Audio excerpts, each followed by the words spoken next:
अब तक अर्जुन इस बात पर टिके थे कि वो जो करने जा रहे हैं वो ठीक नहीं। यहां अब पहली बार एक और परत खुलती है और एक हल्की सी झलक मिलती है कि अर्जुन के मन में न लड़ने का निश्चय नहीं, अपितु बहुत बड़ी दुविधा है।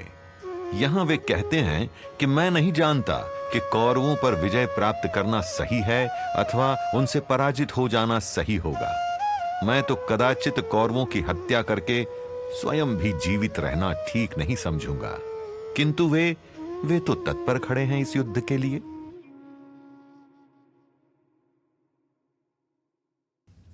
अर्जुन ने कई तर्क किए, वितर्क दिए, बहुत प्रश्न उठाए और उन प्रश्नों के कई उत्तर भी स्वयं ही दे दिए। मन में इतनी उथल पुथल के बाद अब यहां जाके पहली बार अर्जुन तनिक और खुल रहे हैं। वे यहां व्यक्त करने का प्रयास करते हैं कि सच तो यह है उन्हें नहीं पता इन दोनों में से उनके लिए क्या सही होगा, युद्ध करना अथवा इसे त्याग देना। उलझन यह है कि अगर उन्होंने युद्ध कर लिया और जीत गए तो अपने परिवारजनों, अपने वृद्धजनों की हत्या का पाप सर पर लेकर आजीवन रहना होगा।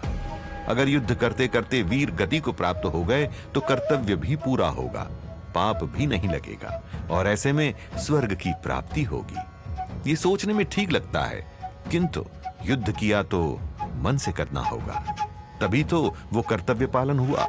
और ऐसे में संभावना केवल वीर गति की तो नहीं, जीत की भी है। दुविधा फिर मंडराने लगती है अपनों की हत्या के पाप की। अगर युद्ध त्याग दिया तो फिर यहां तक आए ही क्यों थे?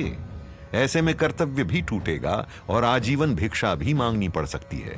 और त्यागने का यह निर्णय सही था या नहीं, यह संशय भी कभी पीछा नहीं छोड़ेगा। केवल अर्जुन ही तो नहीं, कई और लोग भी जुड़े हैं इस युद्ध से। युद्ध हंसी खेल की बात नहीं। ऐसे में आप भी समझ सकते हैं कि कितनी गंभीर है ये उलझन। पूर्णतः समाप्त तो नहीं, किंतु अर्जुन के तर्कों वितर्कों का भंडार अब घट अवश्य चुका है और कदाचित आपको भी दिखने लगी है उस बाहरी परत के अंदर की बात, उसकी उलझन, अनिश्चितता, दुविधा, ये तो मानव जीवन के अभिन्न अंग हैं। हर किसी को झेलनी होंगी, हर आयु में झेलनी होंगी। किस विद्यालय में पढ़ने जाएं, कौन सा व्यवसाय चुनने जाएं, किससे विवाह करके उन्हें जीवन साथी बनाया जाए, उलझने अनगिनत आएंगी। किसी भी उलझन को सुलझाने का पहला कदम है उस उलझन को स्पष्ट शब्दों में स्वयं समझना, और इसके लिए आवश्यक है उस उलझन की एक एक परत खोलना। और यह परत खुलेगी उन प्रश्नों से जो आपको स्वयं से पूछने होंगे, एक एक करके। उलझन क्या है, किन अलग दिशाओं में खिंच रही है, इनमें से हर दिशा का आकलन कि इस दिशा पर चलने का क्या विकल्प है। अगर इस दिशा में इस विकल्प के साथ चल पड़े तो आगे जाके क्या होगा इसका गंतव्य, इसका अंत। काल्पनिक रूप से इन सभी दिशाओं का जब आप अवलोकन करेंगे, इन सभी विकल्पों को एक एक करके तोलेंगे, निश्चय बढ़ने लगेगा, कोहरा छटने लगेगा, रास्ता पहले से साफ दिखने लगेगा।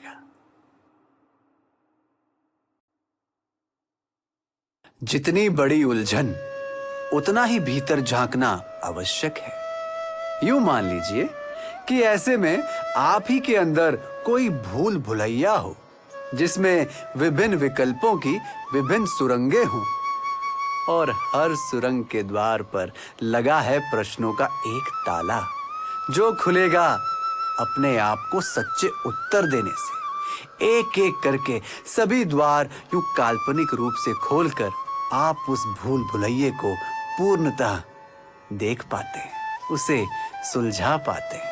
किंतु कई बार जब हमारे निर्णयों का प्रभाव परिवार पर पड़ता हो, समाज पर पड़ता हो, तो यह भूल भुलैया और भी विकट हो जाता है। ऐसे में अधिक गहरा सोचना आवश्यक है, क्योंकि खुद की भूल का परिणाम भुगतना फिर भी उतना कठिन नहीं है। किंतु आपके कारण अगर परिवार पर इसका बुरा प्रभाव हुआ, औरों पर इसका बुरा प्रभाव हुआ, तो ये ग्लानि लंबे समय तक साथ रह जाती। केवल यह बात ध्यान में रखकर थोड़ा और सचेत रहिए।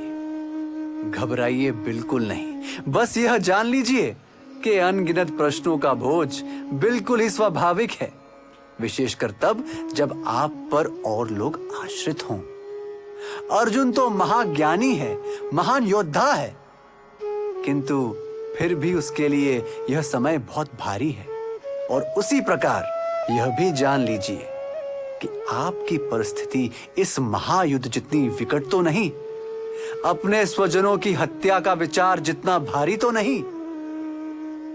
अगर गीता के ये उपदेश अर्जुन की इतनी बड़ी दुविधा का निवारण कर सकते हैं, तो आपकी उलझन भी अवश्य ही सुलझा देगी। हर उपदेश में आपके मन की भूल भुलैया को खोलने की एक चाबी छिपी है। आप बस साथ बने रहिए।